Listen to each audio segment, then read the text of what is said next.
হিন্দু সম্প্রদায়ের রথযাত্রা ভূমিকায় সেনাবাহিনী। বদরগঞ্জ রংপুর প্রতিনিধি। বাংলাদেশ সেনাবাহিনী প্রধানের নির্দেশনা মোতাবেক রংপুর 66 পদাতিক ডিভিশনের 72 পদাতিক ব্রিগেড হতে 34 ইস্ট বেঙ্গল দায়িত্বপূর্ণ এলাকা তারাগঞ্জ ও বদরগঞ্জে অবস্থিত হিন্দু সম্প্রদায়ের রথযাত্রা আজ 27 জুন 2025 হতে আগামী 5 জুলাই 2025 পর্যন্ত সুষ্ঠু, নিরাপদ, স্বাভাবিক ও নিরাপত্তার সাথে সম্পন্ন করতে তারাগঞ্জ আর্মি ক্যাম্প হতে নিম্নবর্ণিত বহুমুখী ব্যবস্থা গ্রহণ করা হয়েছে। Taraganj camp commander major Saniya Chowdhury Srijan জানান, হিন্দুদের পূজা মন্দিরগুলো ও রথযাত্রার জন্য এবং আশেপাশের এলাকায় 24 ঘন্টা সেনাবাহিনী ও পুলিশের মাধ্যমে যৌথ টহল পরিচালনা করা হচ্ছে। তিনি বলেন, তারাগঞ্জ ক্যাম্প হতে বদরগঞ্জ ও তারাগঞ্জের স্থানীয় হিন্দু সম্প্রদায়ের নিরাপত্তা ও হিন্দুদের রথযাত্রায় স্বস্তি দিতে এবং সার্বক্ষণিক নজরদারির সুবিধার্থে বদরগঞ্জ ও তারাগঞ্জে স্থায়ী পোস্ট স্থাপন করে স্ট্যান্ডিং পেট্রোল অবস্থান করছে। তিনি আরো বলেন, সার্বক্ষণিক নজরদারির জন্য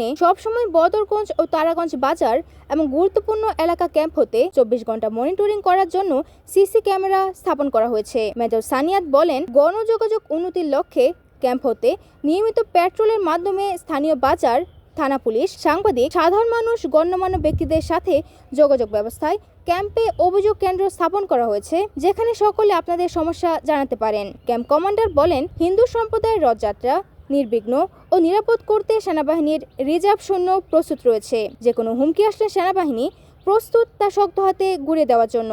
তিনি বলেন, ইতিমধ্যে আপনারা দেখেছেন এই থানা দুটিতে যাতে অপরাধীরা অবাধে তাদের কাজ না করতে পারে, সেজন্য পুলিশ, বেসামরিক প্রশাসন, মাদকদ্রব্য নিয়ন্ত্রণ, স্থানীয় সাংবাদিক ও সাধারণ মানুষদের সহায়তায় নিয়মিত মাদক নিয়ন্ত্রণ অভিযান পরিচালনা করা হচ্ছে। হিন্দুদের রথযাত্রার সার্বিক নিরাপত্তা নিশ্চিতে ক্যাম্প কমান্ডার 2 থানার ওসিদেরকে প্রয়োজনীয় করণীয় সম্পর্কে বিস্তারিত ব্রিফিং করে দিক নির্দেশনা দিয়েছেন। এছাড়াও ক্যাম্প কমান্ডার বলেন, পুলিশ, স্থানীয় সাধারণ মানুষ ও সাংবাদিক আপনারা যারা যেখানেই আছেন, যার অবস্থান হতে যে কোনো দুর্ঘটনা মোকাবেলায় সেনাবাহিনীকে দ্রুত তথ্য দিয়ে সহযোগিতা করার জন্য অনুরোধ করেন। তিনি বলেন, সেনাবাহিনী তার কাজ করেই ছাড়বে। জননিরাপত্তার জন্য হুমকি এমন যে কোনো কাজ যেই হোক সেনাবাহিনী কঠোর হস্তে দমন করবে।